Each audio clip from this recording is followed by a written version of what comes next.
Mona Lisa कुंभमेळ्यातील प्रसिद्ध झालेली मुलगी आली आता गोत्यात. ती मूर्ख पिंडो पोरगी होती. तिला ठार काळी आहे, दिसायला तर न बोललेलंच बरं आहे.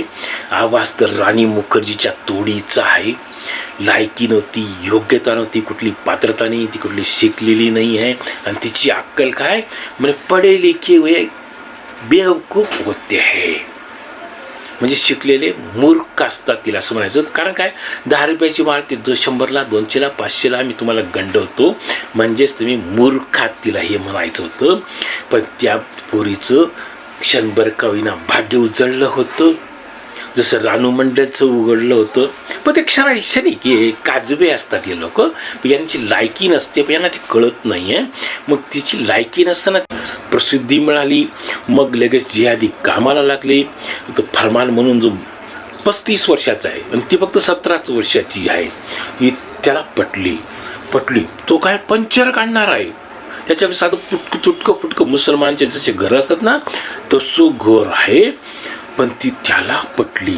वयाने दुपटीपेक्षा जास्त आणि पंचर पुत्र, तो पंचरच काढणार आहे, त्याला ती पटली. आणि ही त्याच्या जाळ्यात लवजिहादमध्ये अडकली. आणि तो पंचर पुत्र उत्तर प्रदेशचा, ती मध्य प्रदेशची. तो तिला लग्न करायला घेऊन गेला केरळमध्ये, जिथे जिहादींचा तो गड आहे. धर्मांध मुसलमानांचा तो गड आहे, तेथे घेऊन गेला. या पंचर पुत्राने मंदिरात लग्न केलं.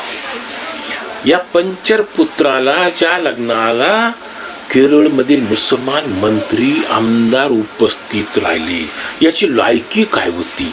हा विमानाने जात येत होता. याचाच अर्थ असा होतो, याला PFI ही कट्टरपंथी जिहादींची जी संघटना आहे, तिनेच याला पंचर पुत्राला पैसा पुरवला. त्या पोरीला जाळ्यात फसायला लागलं. पण सुदैवाने काय झालं की ती आता निघाली, अज्ञान निघाली, 18 पेक्षा कमी वयाची आहे, म्हणून फरमान आता तुरुंगात जाणार.